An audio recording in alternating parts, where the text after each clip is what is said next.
Bismillahirrahmanirrahim. Assalamualaikum warahmatullahi wabarakatuh. Alhamdulillah, alhamdulillahi rabbil alamin, alladhi 'allamana bil qalam 'allamal insana ma lam ya'lam. Alhamdulillah, alhamdulillahilladzi ja'ala syahra ramadan syahru barakah. Ashhadu an la ilaha illallah wahdahu la syarikalah wa ashhadu anna Muhammadan abduhu wa rasuluh. Allahumma salli wa sallim ala sayyidina Muhammadin wa ala alihi wa sahbihi ajma'in. Amma ba'du, subhanaka la ilma lana illa ma 'allamtana innaka antal alimul hakim. Subhanaka la fahma lana illa ma fahamtana innaka antal jawadul karim. Amma ba'd, bapak-bapak, ibu-ibu, jamaah salat isya dan tarwih, semoga kita semua dirahmati dan diberkahi oleh Allah Subhanahu wa taala. Alhamdulillah, bersyukur kepada Allah Subhanahu wa taala oleh karena kita sudah berada di dalam bulan Ramadan, bulan yang mulia, bulan yang diagunkan, bulan yang dimana dilipat gandakan segala amalan kebajikan di dalamnya, bulan yang disebut di dalam hadis Nabi sallallahu alaihi wasallam, atakum Ramadan syahrul mubarak, telah datang kepada kalian bulan mubarak, yaitu bulan yang diberkahi oleh Allah Subhanahu wa taala. Dalam hadis yang lain Nabi sallallahu alaihi wasallam bersabda, qad ja'akum syahrul Ramadan syahrul barakah, telah datang kepada kalian bulan Ramadan, bulan berberkah. Kenapa bulan Ramadan disebut dengan bulan berberkah? Karena satu-satunya bulan terkumpul semua amalan kebajikan kecuali ibadah haji. Rukun Islam kita kenal ada 5. Yang pertama adalah syahadat, yang kedua adalah salat, yang ketiga adalah puasa, yang keempat adalah zakat, dan yang kelima adalah haji. Dalam bulan Ramadan ada pelaksanaan ibadah salat, bahkan satu-satunya salat yang dimana ada yang dikenal dengan salatut tarawih, salat tarwih. Apa yang dimaksud dengan salatut tarawih? Salat istirahat dari kata raha. Setiap 2 rakaat setelah salat, biasanya di tanah suci atau di Mesir atau di negara-negara Arab, setiap sudah salat 2 rakaat mereka beristirahat sejenak. Ada yang membawa kurma, makan kurma karena istirahat sampai 5 menit. Ada yang membawa air zam-zam, ada yang membawa kopi. Kenapa? Salatut tarawih, salat istirahat. Dari kata raha, dari kata tarwih. Makanya sebenarnya salat tarwih itu salat yang santai. Santainya karena kita melaksanakan salat sebagaimana yang dianjurkan oleh Rasulullah sallallahu alaihi wasallam. Ada orang yang membaca di dalam salatut tarawih 1 juz, ada yang membaca 2 juz, bahkan ada yang membaca 15 juz dalam 1 malam. Maka salatut tarawih kita di Indonesia alhamdulillah sedang-sedang saja, Pak. Ya, tidak juga kita ikuti yang di Arab sana yang 1 juz atau 2 juz. Ya, kita kalau sudah sampai 2 halaman sudah alhamdulillah, itu salat tarawih. Bapak Ibu yang kami muliakan, maka di dalamnya ada salat di dalam bulan Ramadan. Yang kedua, kenapa disebut dengan syahrul barakah, bulan berkah, ziyadatul khair, bertambahnya kebaikan? Karena di dalam bulan Ramadan ada ibadah khusus yang disebut dengan puasa Ramadan. Sebagaimana disebutkan di dalam Al-Quran surah Al-Baqarah ayat 183, a'udzubillahi minasyaitonirrajim, ya ayyuhalladzina amanu kutiba alaikumus siyam kama kutiba alal ladzina min qablikum la'allakum tattaqun. Hai orang-orang yang beriman. Maka di ayat ini khusus untuk orang yang beriman. Siapa orang yang beriman? Orang yang mengetahui bahwa Allah itu ada, orang yang mengetahui bahwa malaikat itu ada, orang yang mengetahui bahwa ada pencatat kebaikan dan ada pencatat keburukan, orang yang mengetahui ketika dia melakukan kebaikan maka dia akan diganjar kebaikan, orang yang mengetahui ketika dia melakukan keburukan maka akan diganjar dengan keburukan dosa.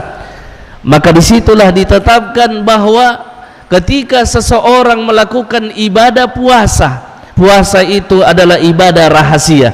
Kutiba alaikumusiyam, diwajibkan atas kita melaksanakan ibadah puasa. Apa itu ibadah puasa? Puasa itu dari kata al-imsak, menahan diri. Menahan diri untuk apa? Menahan diri untuk tidak makan, tidak minum, dan tidak melakukan hubungan di siang hari. Ini secara syariat. Syariatnya kalau terpenuhi maka dia sah.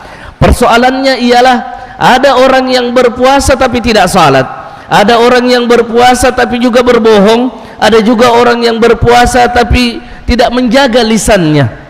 Maka inilah yang disebutkan di dalam hadis Nabi sallallahu alaihi wasallam, rubba sha'imin laisa lahu min siyamin illal ju'i wal atash. Ada kalanya orang yang berpuasa itu hanya mendapatkan lapar dan haus saja. Kenapa? Tidak ada pahala kebajikannya. Dalam beberapa hadis dikatakan orang yang berpuasa sementara dia berbohong, dia menghancurkan pahala-pahala kebajikan dari ibadah puasa itu.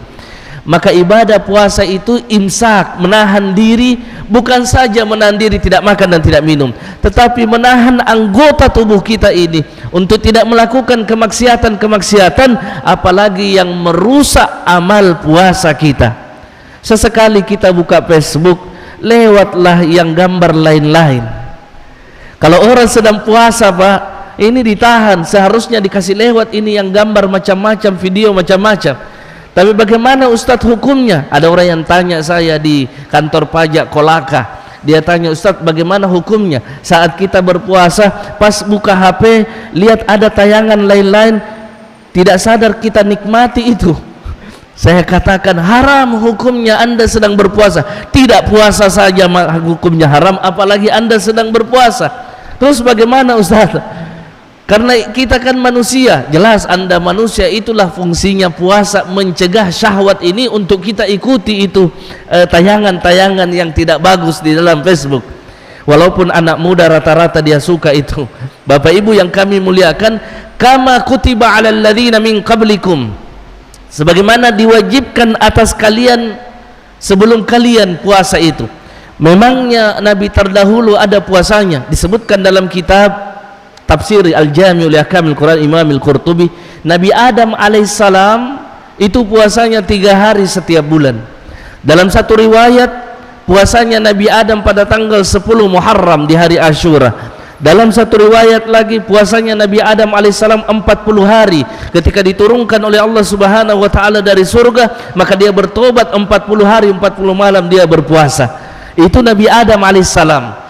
Bagaimana dengan Nabi yang lain? Disebutkan Nabi Nuh alaihissalam puasanya 3 hari setiap bulan. Itulah tanggal 13, 14, 15 yang kita kenal dengan Ayyamul Bid, hari-hari putih. Makanya puasa itu puasanya Nabi Nuh. Tetapi puasanya rata-rata mereka ketika tidur terbangun, sejak saat itulah dia sedang berpuasa. Beda dengan kita, Pak. Perbedaannya puasa kita dengan puasa orang-orang terdahulu, ada yang disebut dengan sahur. Makanya kata Nabi sallallahu alaihi wasallam, tasahharu fa inna fis sahuri barakah. Makan sahurlah kalian, karena sesungguhnya di dalam sahur itu ada keberkahan. Perbedaan puasa orang Yahudi dengan orang Nasrani dengan kita ialah makan sahur itu. Sampai-sampai Nabi mengatakan, alaikum bis sahuri, hendaknya kalian makan sahur. Dan jangan fala tad'uhu, jangan tinggalkan makan sahur. Kenapa? Innallaha wa malaikatahu yusalluna 'alal mutasahhirin. Sesungguhnya Allah dan para malaikatnya bersalawat kepada orang yang makan sahur. Ustaz, makan sahur itu haruskah dengan nasi? Harus dengan berat? Tidak. Minum air 1 botol atau minum air 2 teguk itu sudah masuk kategori sahur. Sahur itu makanan yang kita minum, itu disebut dengan sahur, itu makanannya, Pak, sahur. Bapak Ibu yang kami muliakan, Nabi Daud alaihissalam juga berpuasa. Bagaimana puasanya Nabi Daud? Sehari berbuka, sehari puasa. Sehari berbuka, sehari puasa. Kata Nabi sallallahu alaihi wasallam, afdalus siyam, sebaik-baik puasa itu puasanya Nabi Daud alaihissalam. Makanya saya pernah berjumpa dengan seorang bapak-bapak yang punya penyakit, sudah keliling berobat tidak sembuh-sembuh, sampai ke luar negeri operasi pun tidak sembuh. Saya ketemu di perusahaan LNG Tangguh, perusahaan gas. Ketika itu berdakwah di pedalaman Papua. Saya bertanya, terus apa obatnya ketika Bapak bisa sembuh? Dia katakan, Ustaz, satu saja obatnya. Apa itu? Saya puasa Daud. Rupanya puasa itu menyebabkan kita sehat. Makanya di dalam hadis sumu tasihhu, walaupun sebagian mengatakan hadisnya dhaif, berpuasalah kalian maka kalian akan sehat dengan berpuasa. Diteliti oleh kedokteran bagaimana orang yang berpuasa, maka puasa mengantarkan kita kepada kesehatan, Pak. Orang yang mau operasi maka dia dianjurkan untuk puasa. Orang yang mau periksa darah dianjurkan untuk puasa. Orang yang mau kurus, Ustaz, kenapa puasa? Saya diet. Dia puasa. Tidak boleh niatnya puasa supaya kurus. Tidak boleh, Pak. Ada orang yang diet supaya turun, dia puasa. Niatnya karena Allah, adapun sebabnya dia turun berat badannya, itu hanya sebab. Karena setiap ibadah itu harus kita punya niat. Maka niat yang terbaik untuk melakukan segalanya. Walaupun dari perbuatan itu ada sebabnya, maka yang pertama harus ditekankan adalah niat karena Allah. Sama juga orang yang bersedekah supaya dapat ini, bersedekah dapat ini, hendaknya bersedekah karena Allah, adapun sebabnya itu akan datang tanpa kita ketahui. Ma'asyiral muslimin, Bapak Ibu yang dirahmati oleh Allah Subhanahu wa taala, maka ibadah puasa ini tujuannya satu, menjadikan kita la'allakum tattaqun, agar supaya menjadi orang yang bertakwa. Yang mana orang yang bertakwa itu? Orang yang dia takut kepada Allah, baik di dalam keadaan terang-terangan maupun dia bersembunyi. Mohon maaf, kadangkala kita takut sama Allah ketika terang-terangan karena banyak orang yang lihat kita. Tapi ketika kita dalam keadaan sendirian, tidak ada yang lihat, maka disitulah diuji rasa takut kita. Maka puasa itulah yang mengantarkan kita. Kenapa? Karena puasa ibadah rahasia. Tidak ada yang tahu dia puasa atau tidak selain dia dengan Allah Subhanahu wa taala. Anak kita ajak puasa. Bagaimana puasanya? Anak-anak sahabat Nabi sallallahu alaihi wasallam disebutkan dalam hadis dalam kitab fikih, mereka anak-anak itu diajak untuk puasa. Umur yang mungkin sudah masuk SD, kalau TK mungkin masih agak berat, masuk SD kelas 1, kelas 2, ajarkan dia puasa. Bagaimana kalau dia jam 12, jam 1 sudah haus? Disebutkan dalam riwayat itu, sahabat Nabi sallallahu alaihi wasallam mereka membuat mainan. Untuk apa? Setiap anaknya merasa haus ingin berbuka, dia kasih mainan itu. Maka hari ini, Pak, tak perlu Bapak bikin mainan. Bapak kasih HP sama anaknya, lama sampai malam dia bisa duduk itu, Pak. Itu anak kita kalau pegang HP, coba kasih HP, pasti lama dia duduk pegang HP.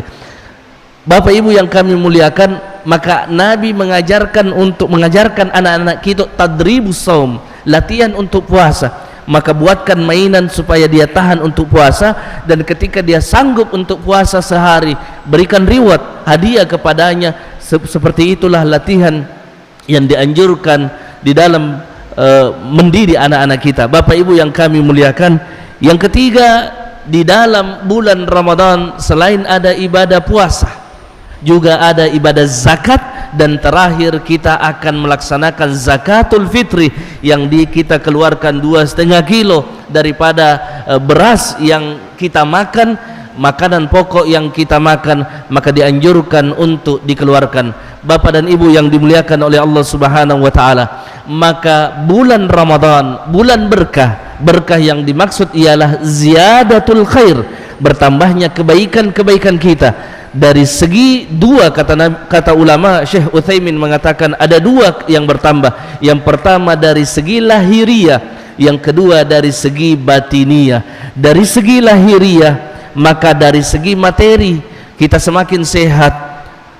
Dari segi ekonomi semakin bertambah dengan banyaknya penjual-penjual yang di pinggir jalan, ada di toko, di mana saja mereka mendapatkan keberkahan itu. Dan dari segi batiniah, pahala kebajikan kita di dalam bulan Ramadan ini dilipat gandakan oleh Allah Subhanahu wa taala. Al hasanatu bi asyri amsalha ila 700 di'fin. Dari satu kebaikan maka dilipat gandakan menjadi 10 kebaikan, dari 10 kebaikan menjadi 700 kebaikan. Bayangkan kalau Bapak jalan dari rumah mungkin ada 100 langkah, dari setiap langkah-langkah itu bernilai kebajikan. Sampai di masjid ini kita pun masuk, isinya berzikir, isinya mendengarkan ceramah, isinya salatul tarawih, maka itu kebaikan-kebaikan. Jangan tinggalkan walaupun sesaat kebaikan di dalam bulan Ramadan ini, karena mumpung kita masih hidup. Betapa banyak orang di dalam kubur itu mau hidup untuk apa? Untuk salatul tarawih, untuk salat 5 waktu, untuk beribadah. Kita yang masih hidup ini bercapek-capeklah untuk beribadah sebelum maut memanggil kita, menjemput kita ke alam kubur. Terima kasih banyak atas segala perhatiannya. Mohon maaf bila mana ada kekurangan. Wallahul muwaffiq ila aqwamit thariq. Assalamualaikum warahmatullahi wabarakatuh.